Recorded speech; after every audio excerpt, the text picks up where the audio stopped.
Have you ever noticed how some older men walk into a room and instantly shift the energy? No flashy clothes, no cheesy pickup lines, no desperate need to prove anything. And yet, younger women notice. They lean in, they listen, they smile. It's not magic. It's not money. It's presence. It's maturity. It's confidence that doesn't try too hard. If you're a man in your 40s, 50s, maybe even 60s and you're watching this, I'm going to tell you something most guys your age don't hear enough. You're not past your prime. You're just starting to understand your real power. Because here's the truth: youth might attract attention, but depth, composure, and masculine stillness, that's what keeps it. That's what drives younger women crazy in ways they don't fully understand.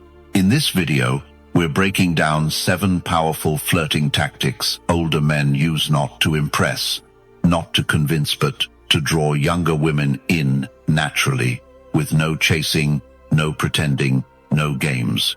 Every one of these strategies is backed by psychology, and yes, sharpened by the wisdom of Stoicism. You'll learn how to be less obvious, but more unforgettable. How to speak less, but say more. How to touch her attention without even touching her. But fair warning, this isn't for men who want shortcuts or fake charm. This is for men who are ready to own their years, their silence, their energy, and let that speak for them.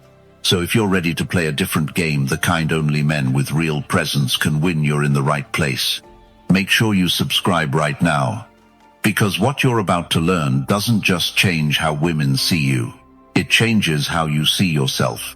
Let's start with the first tactic. Number 1. Own your age. It's your secret weapon. Own your age. Don't hide it. Don't shrink it down or try to package it like something you're trying to pass off. Age isn't a flaw. It's a filter. It separates the boys from the men. And women, especially younger women, notice it when you carry it well. The mistake most older men make when they flirt with younger women is not what they say. It's how they carry themselves. They try too hard to compensate. They speak fast, laugh loud, chase trends, and try to shrink their age down to something more socially acceptable. But that energy smells like insecurity, and no one is drawn to that. What actually creates attraction is something quieter. Stillness, presence. When you walk into a room and your posture already speaks, when your eyes don't scan but observe, when you move like you've got nothing to prove and no one to impress, that's when she starts paying attention. Not because you're younger, but because you're solid. You are not competing with the boys. You've already won that round. She's not looking for someone who mirrors her world. She's looking for someone who's walked through storms and didn't lose his balance. Someone who's been broken, rebuilt, tested, and didn't crumble. Someone whose face holds stories and whose silence speaks louder than flattery. You don't need to fake youth. You need to radiate depth. The way you sit, the way you speak slowly, the way you choose your words like a man who values stillness more than noise. The way you listen like you've learned that talking less often says more. These things matter. Your age is not your burden. It's your signal. It tells her you've lived, you've lost, you've built, you've buried, you've broken and grown again. You've seen fire and learned how to walk through it without making a scene. That's Stoicism. And that's the kind of man younger women don't forget. The ones who don't ask for attention. The ones who make eye contact and don't blink. Who smile slowly. Who never rush. Who hold space like they own it. The key is to stop apologizing for your years. They're your armor, not your baggage. Don't try to dress like her age. Dress like yours. Don't try to move like you're 25. Move like a man who knows his value. Because when she looks at you, she's not looking for youth. She's looking for the calm in a storm. She's looking for weight, for steadiness, for the kind of man who doesn't perform, he just is. You don't need to announce your worth. When you own your age, she feels it before you speak. And when you fully accept that, you stop chasing. Because you realize something deeper. You're not too old. You're finally ready. If you feel that, type it in the comments. I own this. Stick around. What's coming next might just change how you move for the rest of your life. Number 2. Don't chase her beauty, see through it. You see a beautiful woman and something in you tightens. Your eyes widen. Your voice lifts just a little. You think, maybe if I compliment her, maybe if I smile more, she'll open up. But the moment you start chasing beauty, you lose her interest. Not because you're wrong to admire her, but because she can sense it. Women, especially younger women, have felt pursued for their looks their whole lives. They know what it feels like to be seen as decoration. They're numb to compliments, immune to attention. She doesn't want another man who's stunned by her face. She wants a man who sees through it, a man who looks at her and isn't hypnotized, a man who recognizes beauty but doesn't shrink in front of it. Think about it. How do powerful men move through the world? They don't throw praise at every woman they meet. They're selective with their attention. They speak less and observe more. And when they do compliment someone, it lands harder, because it comes from a place of clarity, not desperation. When you chase beauty, your energy becomes needy.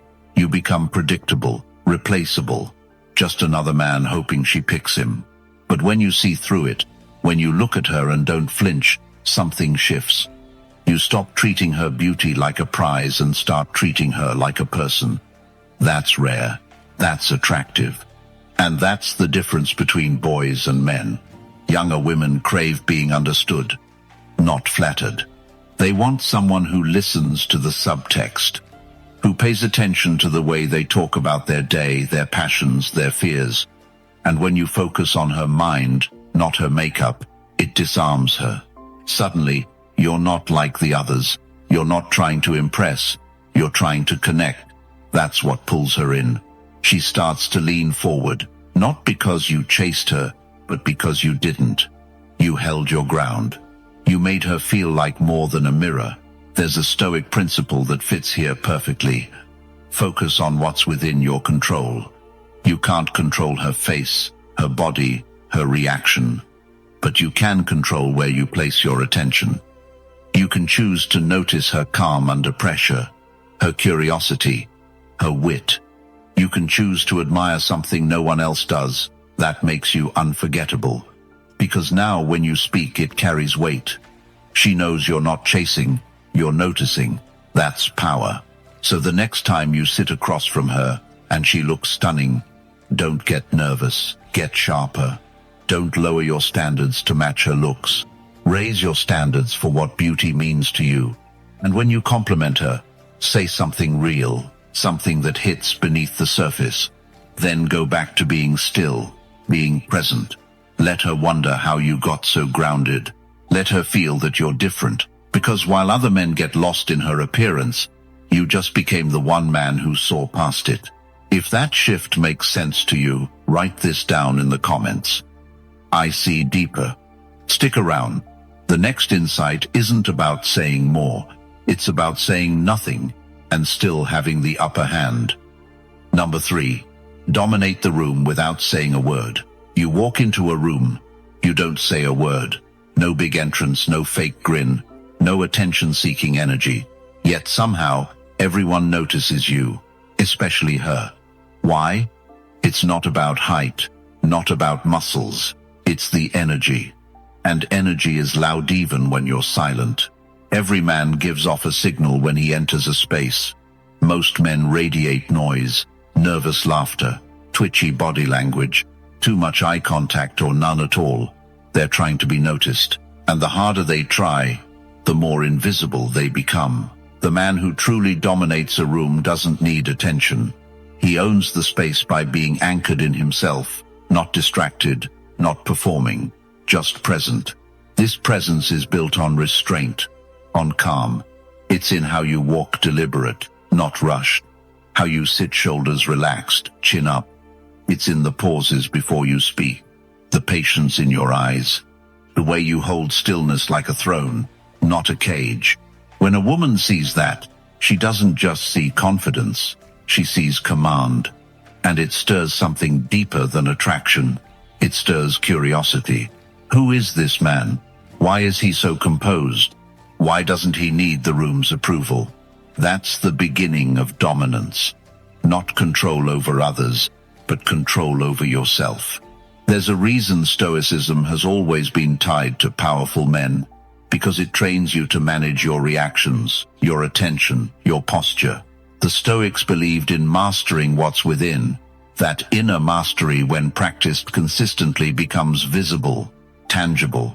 People feel it when you enter a room, and it doesn't require wealth or status.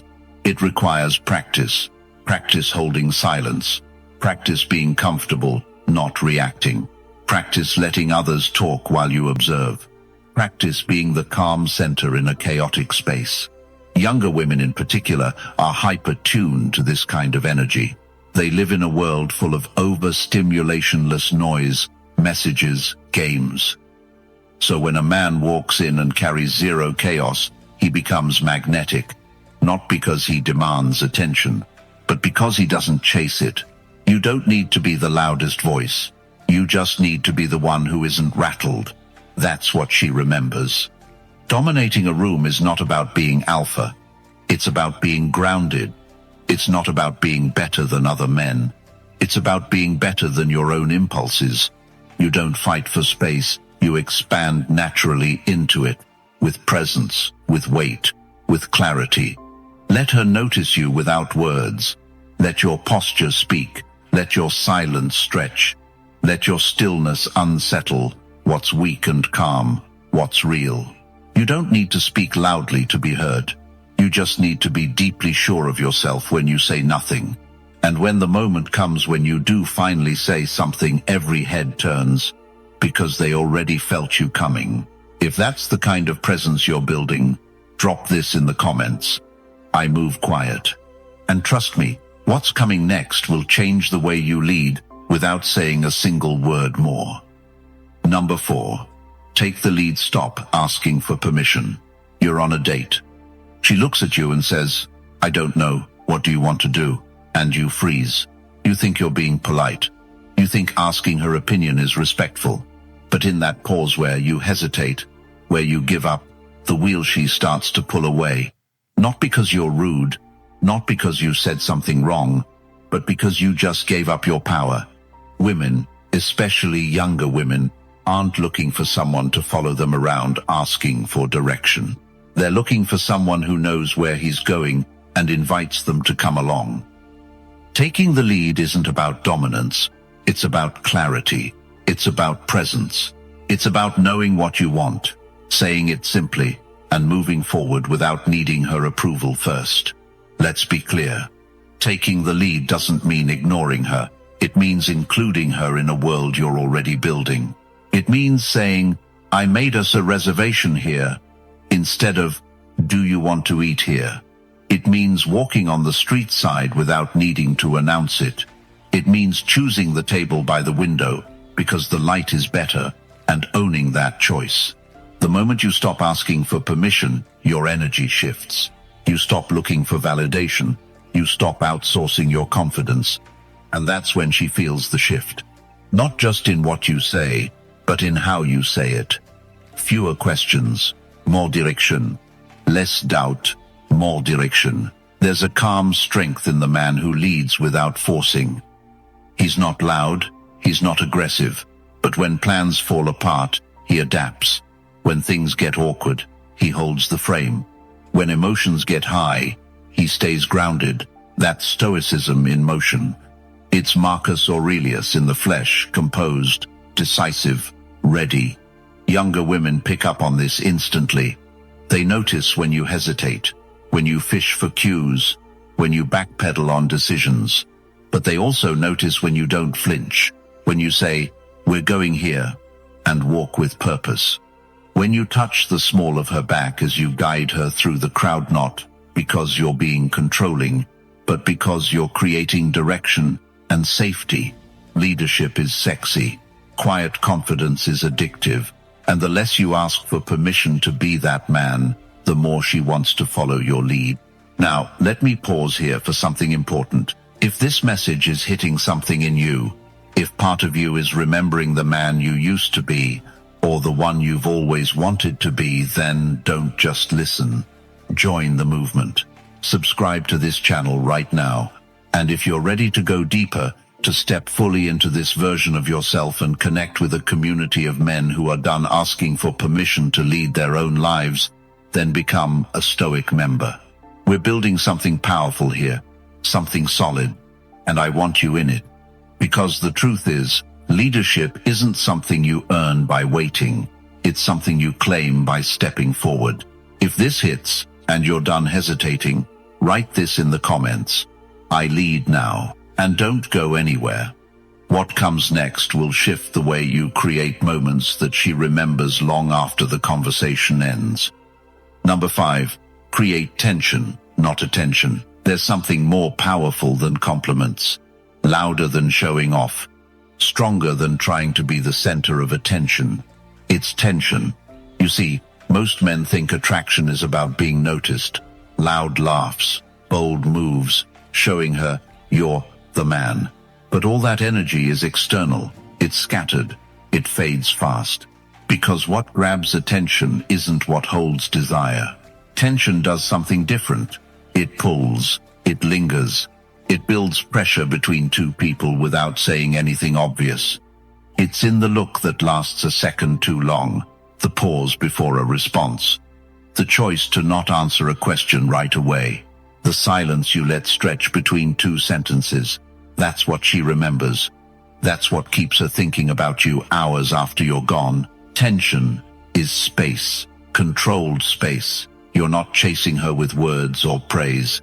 You're inviting her into your energy without forcing it. And that gap between you and her, that space you leave open, makes her lean forward. Not because you begged for it, but because you didn't.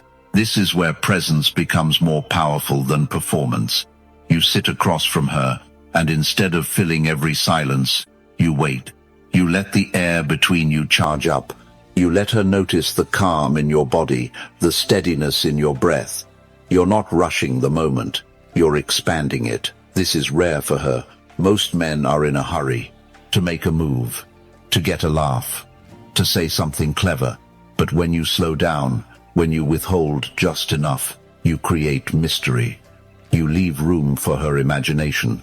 And in that imagination, she starts to picture more. That's tension. Stoicism teaches us to stay anchored in discomfort, to not react instantly. That's exactly how you build tension. By not reacting right away, by being the one who doesn't flinch, by holding your ground, not just physically, but emotionally. She says something bold. You don't overreact. She tests you. You smile, but you don't bite. That control, that restraint, is magnetic. But let's be clear, tension is not coldness. It's not pretending to be disinterested. It's emotional discipline. It's knowing you're attracted to her, but not collapsing into it.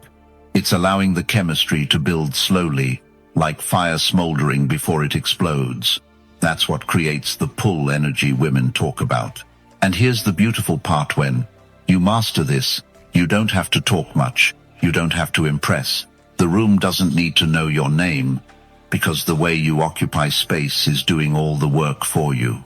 One subtle touch at the right moment can send shockwaves through her body.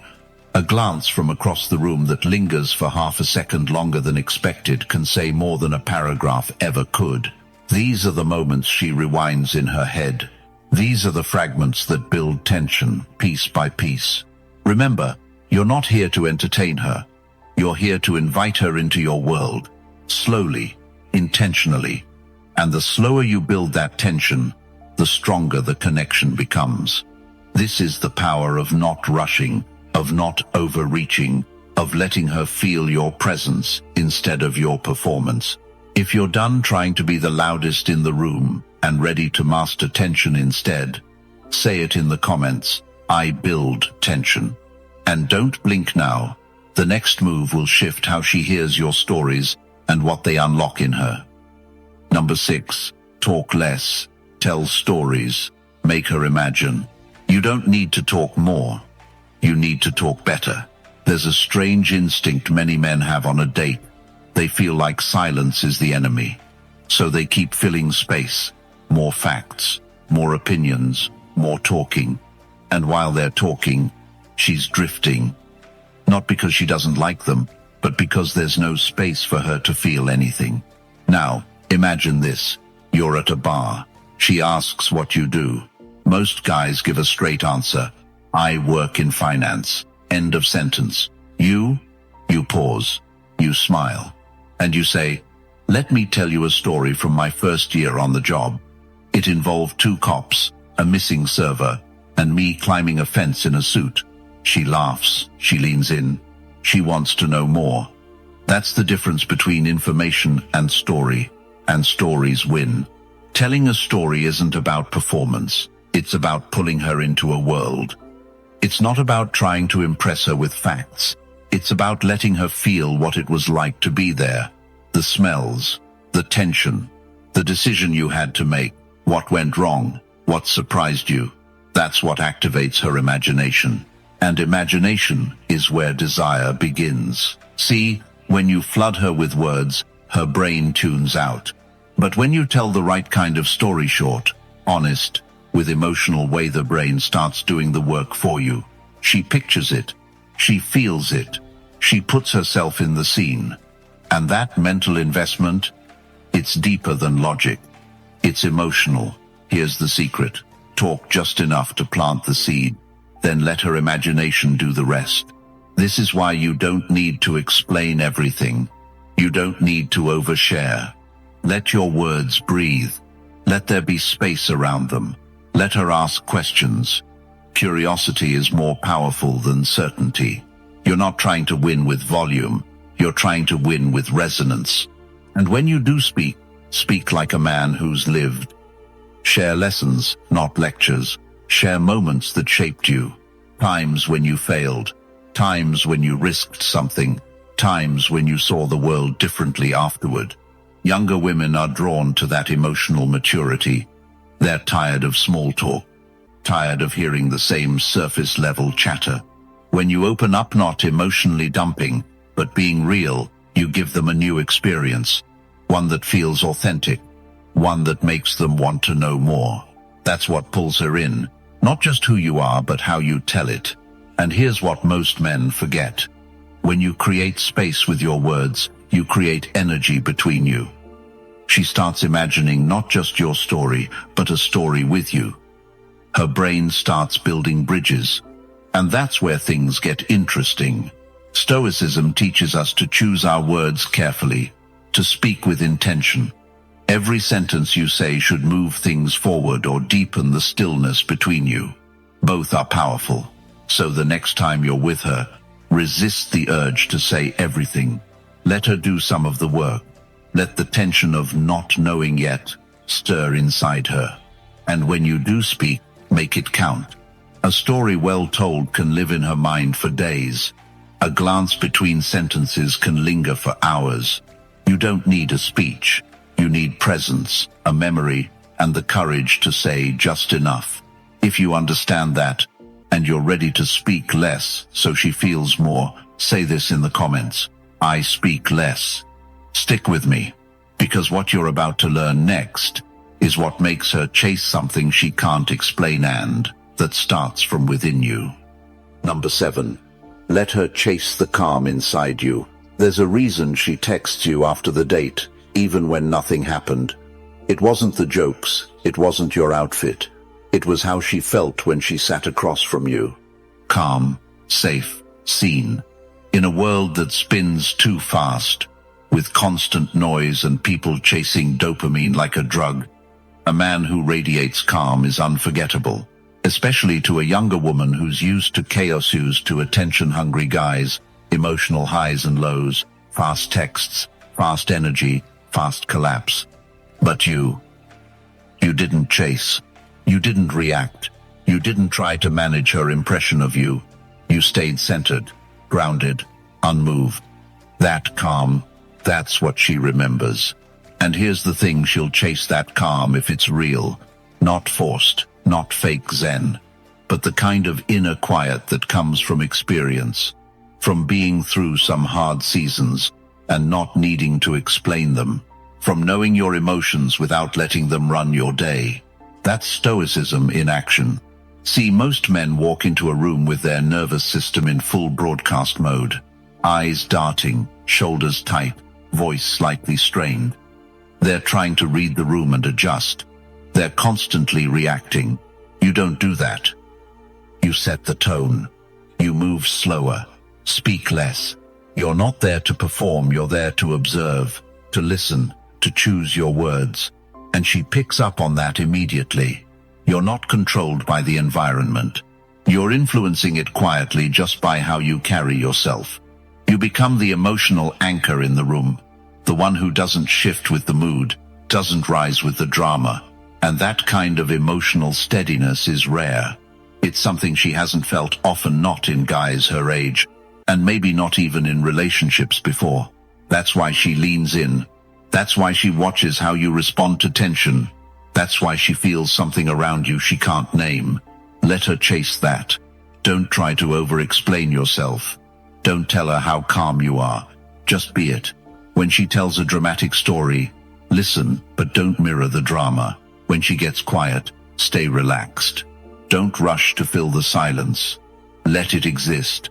Let her feel what it's like to sit with someone who doesn't fear stillness. And when you do speak, speak like a man who's thought before he opened his mouth, who's lived, who's felt things but doesn't wear his pain like a badge. She doesn't want perfection. She wants regulation. She wants to be around a man who won't collapse when life hits hard, who won't become a boy when emotions rise, who can take chaos and turn it into clarity. That's the man she chases, the one who doesn't flinch, the one who doesn't beg, the one who doesn't try to match her energy. He invites her into his. And yes, this takes time, discipline, reflection. It means practicing stillness when everything around you tells you to react. It means slowing your breath, calming your thoughts, letting go of the urge to be understood immediately. But when you get there, when you really carry that calm inside you, you become the gravity in the room, and she'll want to orbit it. If you're becoming that man, or ready to become him, say it in the comments. I am calm. Don't go anywhere. Because next we go deeper, not into her but into your past, and what it quietly reveals every time you flirt. Number 8. Touch with your vibe before your hands. Before you ever touch her hand, she's already decided how it will feel. It's not about skin, it's about energy. It's about the vibe you bring before your fingers ever get close. And if your presence isn't already touching her mind, her nerves, her imagination, then your hands won't matter. Most men rush the physical. They think touch starts with contact. They reach too soon, too clumsy, too eager. But the truth is, women feel you before you touch them. They read your eyes, your posture, your pacing. They sense whether your calm is real or fake, whether your attention is centered or scattered. Touch begins with energy, the vibe you carry, the tone in your voice, the way you look at her, not with hunger, but with presence.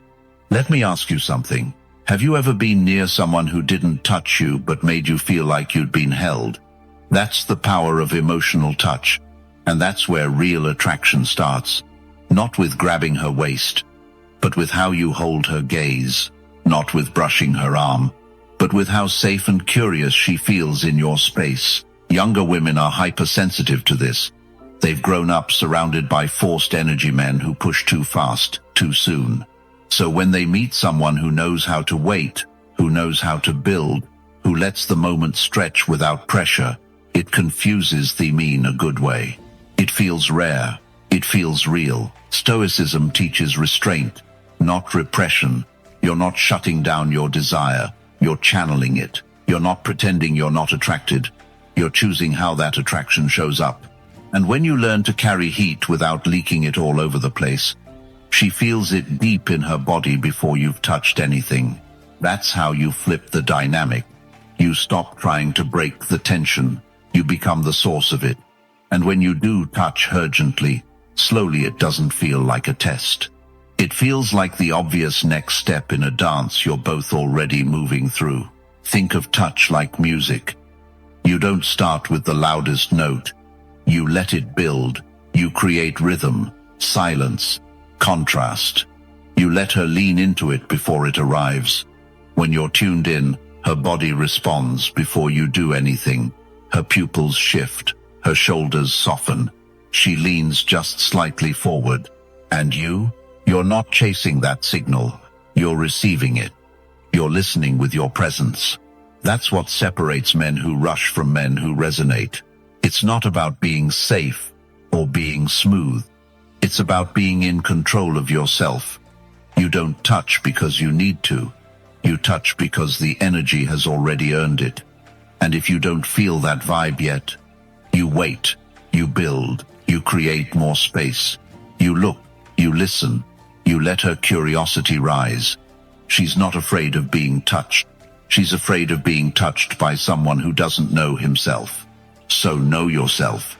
When the moment is right, don't overthink it, but let your energy touch her long before your hand ever does. Because that's what she'll remember. That's what she'll replay later alone. That's what makes you different. If you're ready to bring that kind of presence into every room, every date, every interaction, drop this in the comments. I touch without touching. And get ready. Because what comes next is about power, not over her, but over yourself, and that's when everything changes. Number 9. Don't fill the silence, own it. Silence used to make you sweat. You'd feel it creeping in between sentences. You'd rush to break it, to fill it with any words, jokes, facts, questions. You thought it meant something was wrong. That if there was silence, she was bored, or worse, losing interest. But now you know better. Silence is not a problem. It's a test, and it's one of the most powerful signals a man can give. Because silence doesn't expose her. It exposes you. It shows whether you're comfortable in your own presence, whether you can hold a moment without needing to be validated, whether you can be heard without speaking. The average guy thinks silence is awkward, that it means connection is slipping. So he panics, he overshares, he rushes to explain, he turns the moment into noise. But the man who owns silence doesn't flinch. He lets the stillness breathe. He lets the woman feel the space between his words, and, in that space, something deeper grows. Think about the most magnetic men you've ever seen. They don't talk fast. They don't chase the room. They pause. They leave room between thoughts. When they speak, people lean in. Why? Because silence creates gravity. It's the opposite of what the world teaches us. Online, everyone's screaming over each other. Everyone wants to be heard first. But in real life, the man who waits, who watches, speaks last and says, less is the one with true power. And women feel this, especially younger women who are constantly surrounded by digital noise. They're used to fast talkers, constant validation, and surface-level connection. So when they encounter a man who can be silent, not cold, but calm, they feel the difference in their bodies. It makes them alert, curious, open. You're on a date. There's a pause in conversation. She's not sure what you're going to say next. And you just let it hang. You don't panic. You take a slow sip of your drink. You hold her gaze, just slightly. You smile. You let the silence do the heavy lifting. That alone can be more powerful than any pickup line. Why? Because she feels your steadiness, your groundedness, your ability to not chase the moment. That tells her everything she needs to know about how you handle pressure, about whether she'll feel safe with you, about whether you need attention or already have your own. The Stoics called it ataraxia, inner stillness, freedom from disturbance. And that's what silence is, the modern battlefield where men prove their ataraxia, where you show you're not owned by emotion. You're not rushing to perform. You're not begging to be liked. You're just there, present, whole. This isn't passive. It's strength in its purest form. Even in arguments, silence can be a weapon, not in a manipulative way, but in a masterful one. When a woman expects you to react, and you don't, when you absorb the moment, breathe, and respond with clarity. Instead of emotion, you change the entire energy of the interaction. She might raise her voice. You keep yours low. She might push. You stay rooted. That calm creates contrast, and that contrast creates respect. Here's the twist. When you no longer fear silence, you begin to use it. You start noticing the moments where less is more, where no reaction creates more pull than a dozen compliments, where a simple pause can speak louder than a monologue. Even outside dating, it applies everywhere. In meetings, in negotiations, in leadership. The person who can hold the silence without filling it commands the room. Because people lean in when you don't rush. They listen when you don't scramble for attention. And that includes her. So don't just get through the silent moments. Lean into them. Let her feel the heat there, the weight, the stillness. Let her feel your presence, not your performance. And when you do speak, make it land, make it slow, make it count. Because one sentence spoken from true stillness can echo longer than a whole night of nervous words. If that's the man you're becoming, if you've stopped filling the gaps and started owning them, drop this in the comments. I hold silence. Stick around, because in the next move, we step into the kind of presence that stays with her long after you're gone and might be the only thing she can't explain. Number 10. Kiss when it's quiet and she's waiting. The most powerful kiss doesn't start with a line. It doesn't follow a joke or a compliment or some planned-out move. It begins in silence. That moment when the world seems to pause. No more talking, no more performing, just presence. Her eyes are on you, you're close. The air shifts, and she's not moving away. She's waiting. Most men ruin this moment. They rush it, they second-guess it, or they talk through it. They don't read the energy, they break it. But not you. You understand something deeper. The most unforgettable kiss is not taken, it's offered. And before it happens physically, it's already happened emotionally. Through the way you've carried yourself. Through your calm. Through how you've created space for her to feel, to relax, to trust. This kiss is earned long before it lands. It's earned in how you made her feel when you met her. When you didn't try to prove anything. When you let her speak and actually listened. When you let the silence grow between you and didn't flinch. When your words had weight.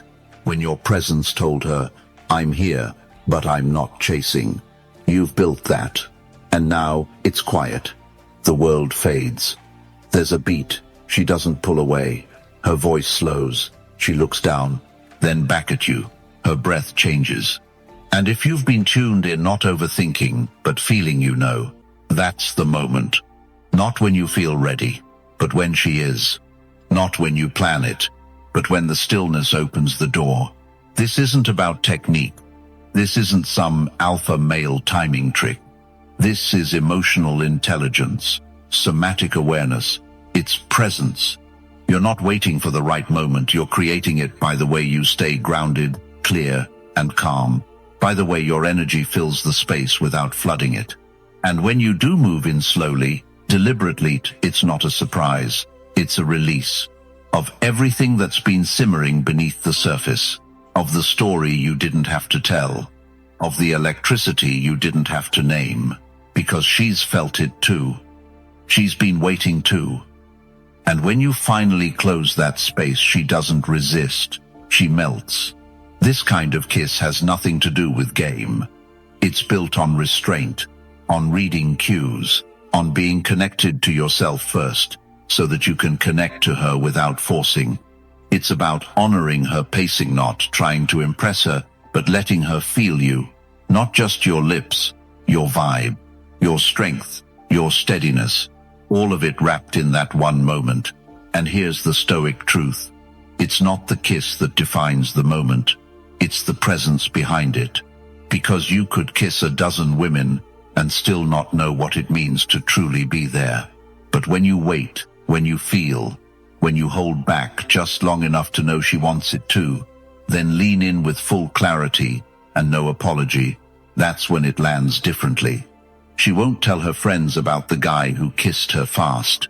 She'll tell them about the man who didn't rush, who made her wait, who made her wonder, who let the silence build, who kissed her like he already knew what would happen but never needed it to happen. She'll tell them about you, because your kiss wasn't a move. It was a moment. It was the product of everything you did before the tone, the eye contact, the way you touched her with energy before ever touching her skin. It wasn't loud. It wasn't flashy. It was quiet, grounded, real. And that's what she'll remember. If that's the kind of man you're becoming, already own that truth in the comments. I kiss with presence. And if you're still here, then you're not just watching this for entertainment. You're here because you're stepping into something bigger, a deeper way of showing up as a man. One that doesn't rely on gimmicks or manipulation, but on presence, on depth, on restraint, on being so grounded in who you are that she feels it before you ever touch her. If this video spoke to you, if something clicked, make sure you subscribe to the channel right now, because this is just the beginning. Every day, we drop content for men like you, men who live with intention, who lead with clarity, who don't just want to attract women, but want to master themselves. And if you want to go even deeper, join our Stoic Brotherhood, our private membership, where we break this all down in detail. Tactics, mindset, real conversation, no fluff. You'll find men like you in there, sharp, calm, powerful. Hit that join button. Thanks for watching. I'll see you tomorrow.